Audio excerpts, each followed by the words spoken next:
Alright, so this is a 2006 Honda Ridgeline, the vtech solenoid gasket. Yeah, so this is a whole one. It's flattened out and tough. Also broken, two sections. Yeah, so it's tough right round. It's not rubbery no more. So the reason for that is over time the heat work on the rubber, breaking down the rubber, make it get hard and flat, so it won't seal off the surface anymore. This is how the new one's supposed to look. It's supposed to look round, flexible, can bend it all over the place. Yeah, see, very flexible, you can fold it.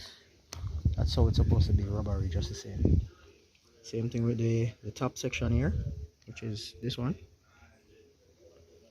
It's also break and it's flat. See, it's flattened out and it's tough.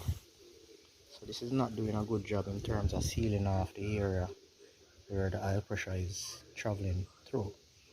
This is how it's supposed to look, round like this, and flexible. So this job is a replacement of the two vtech solenoid seals or gasket, and they work. The big one work right here. So this is the valve inside, which allows oil to pass through sections of the valve to go to different sections of the engine, right? So when it's like this, it's in a neutral position. That's when everything flush. But when the oil pressure push it down, the oil pass through that opening right there.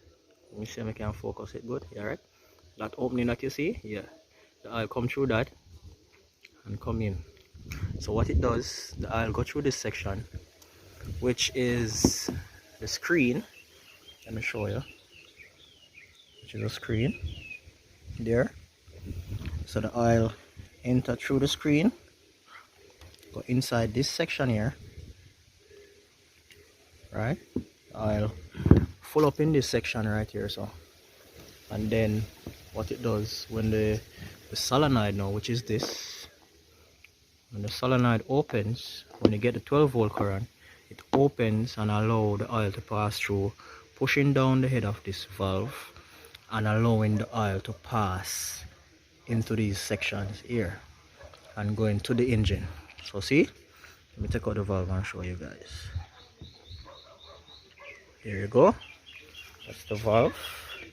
You also have a spring inside. That's a spring. So this is the return spring. So the return spring works inside the valve here, so, and they work as one team. See? So when the oil pressure press it down, the spring push it back up into the neutral position. So that's how it works, up and down. Cool. So what I'm gonna do now is get these cleaned up and start to assemble the whole entire thing again. Let me show you the section where it come from. Alright, so that's where it works, right near to the oil pan, right beside the crankshaft pulley. It also is the housing for the oil filter. When I'm done, I'm gonna put everything together and show you guys how it looks. Alright, so finish the cleanup process. Everything is all clean, so I'm just gonna dry off the water, make sure the water is not present. So this is the valve.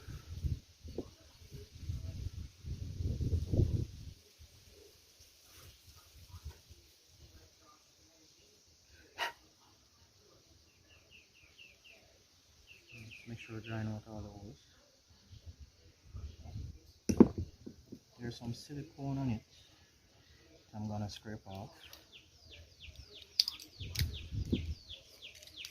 Oh, the gasket before was tough, so we have to silicone that gasket to give it a support and sealing off the air. It was still leaking because it was way too tough. You understand?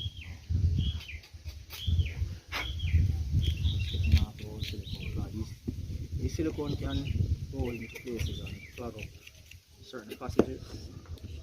Also, it can cause leakage as well if you don't clean off the surface properly. Understand?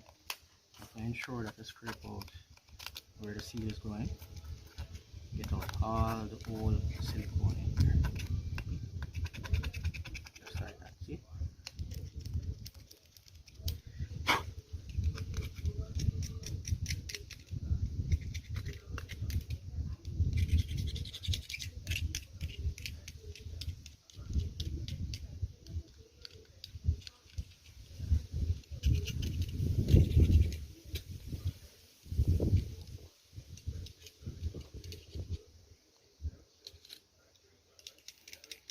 Alright, I think we can live with that.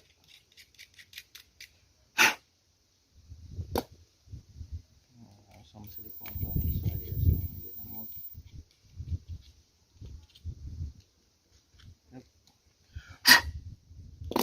Alright, so the gasket go on like this until some little bumps like, and it's supposed to hold the glass gasket in place. Alright, so here we go. That's how it works.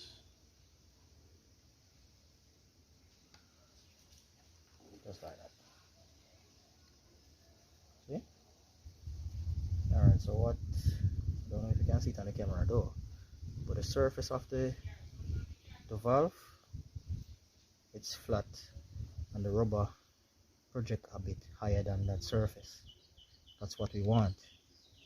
With the old the old gasket now, everything flush on one level, so therefore it wasn't sealing off the sections where the aisle were going, so hence you have leaks, right?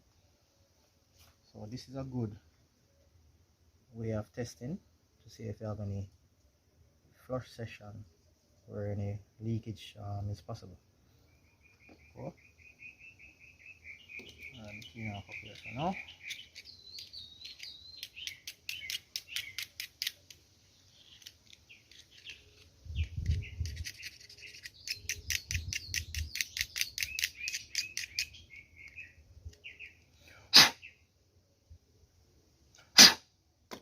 So I'll reinsert the valve, ensure the valve is clean.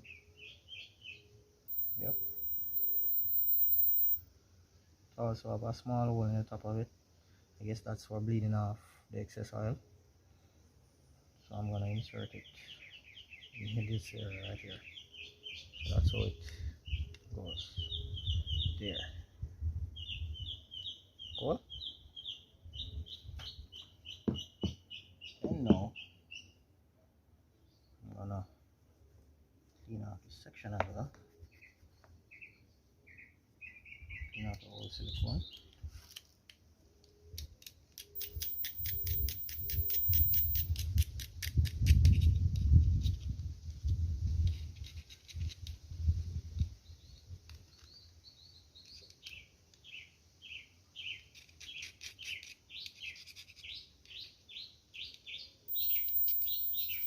Make sure you get all the silicone out of the areas because you don't want it block these holes right here. That's where oil flows through.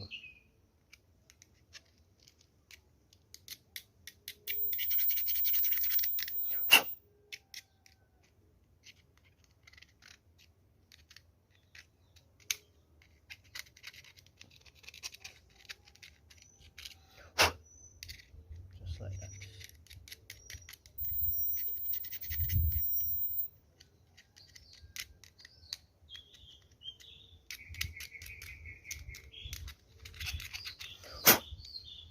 See? Clean, you know?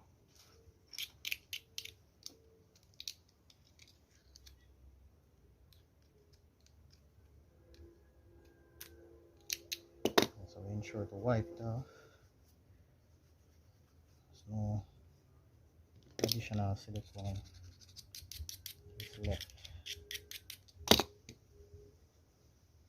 Cool. Then now this gasket goes like this.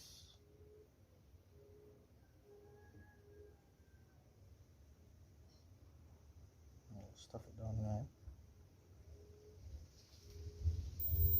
Like that. So what I'll do now to prevent these gaskets from jumping out, I will just add some silicone to hold the gaskets in place. So I'm gonna get that right now. Right. Don't need much.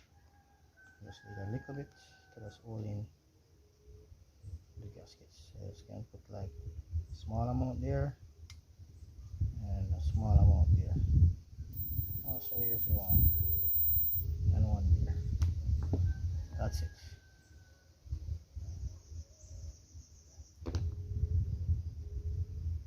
So I'm gonna reinsert this gasket.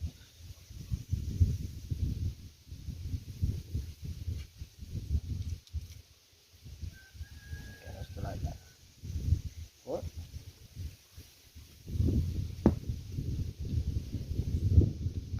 So I'm gonna try a little experiment on this one right now. So I'm gonna add two small washers, flat washers on top of my valve just to enhance the vtech some more. You can always take them out, but if they're not working properly or causing problems. So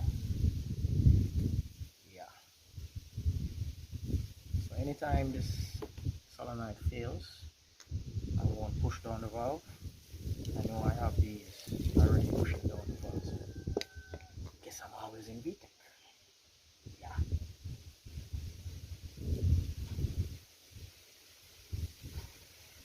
Just like that. So I'll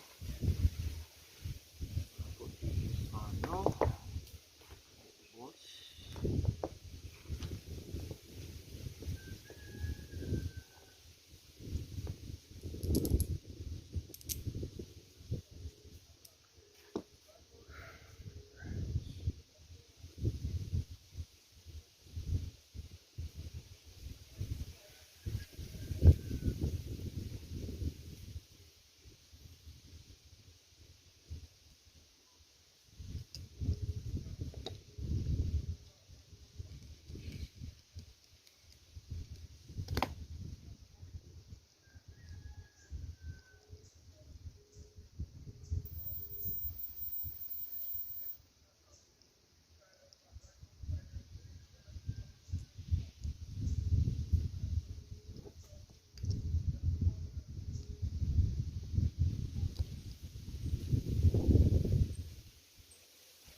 This is my little experiment.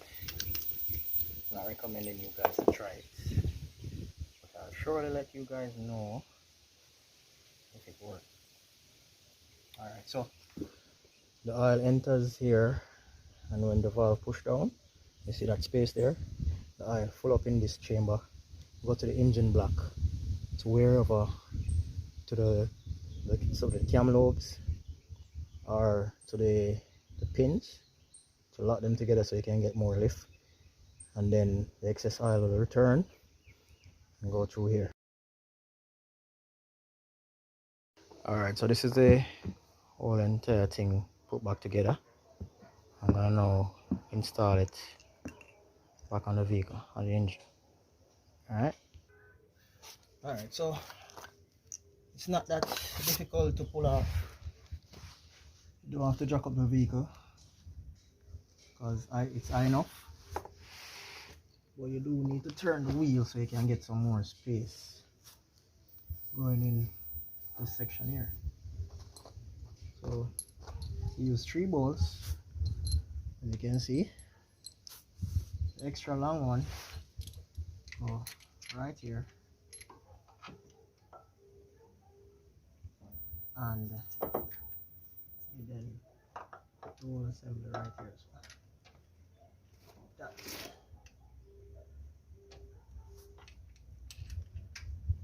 You just run them up. You always run up bolts with your hands first before using any tools at all to actually run them. You want to ensure that the threads are catched properly, and none of them is cross thread. Right? God, it's another nightmare if you ever cross thread on these aluminum blocks. You really have to take out the engine depending on where it's located, you know? So you just try and ensure that you always catch the bores before you use any tools at all. And try not to over tighten it. And once you over tighten it, it's going to pull the thread. That's going to be a lot of work and maybe a lot of money spending for you, you know, just to get that fixed or sorted out. So just ensure you run them down with your hands first. Then you can use a tool and finish tightening them.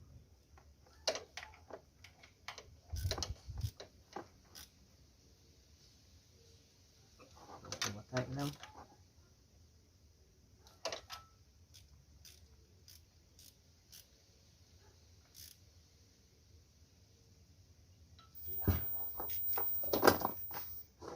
So I have some connections that should plug on back, which is the oil pressure, temperature, or the oil pressure sensor, I should say, my bad, and the vtech wire.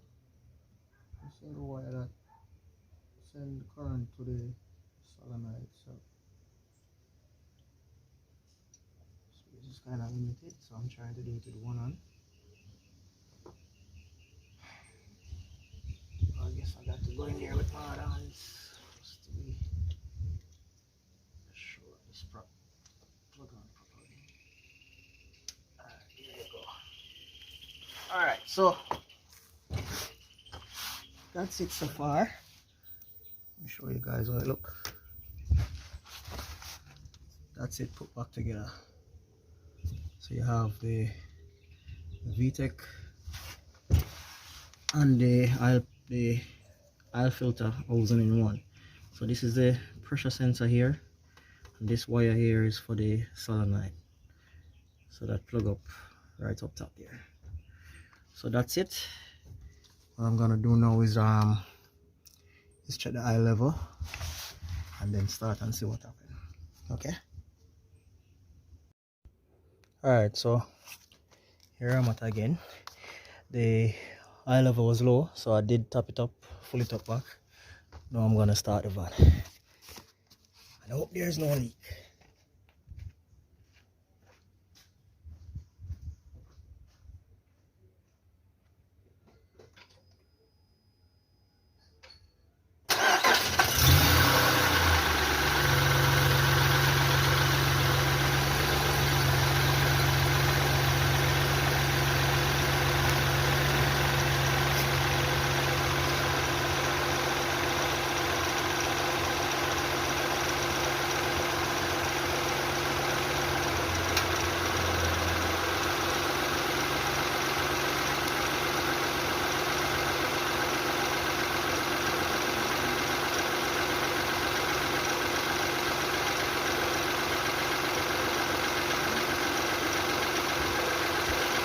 Alright, I'm not seeing any leak presently right now. That's good. A good sign. And before that, it was leaking, running down right here, and leaking from up top. Right there, the top gasket. So right now, I'm not seeing any leaking, and I'm happy about it.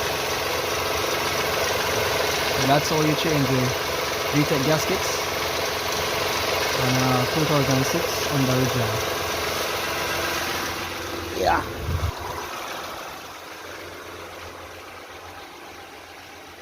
They're out.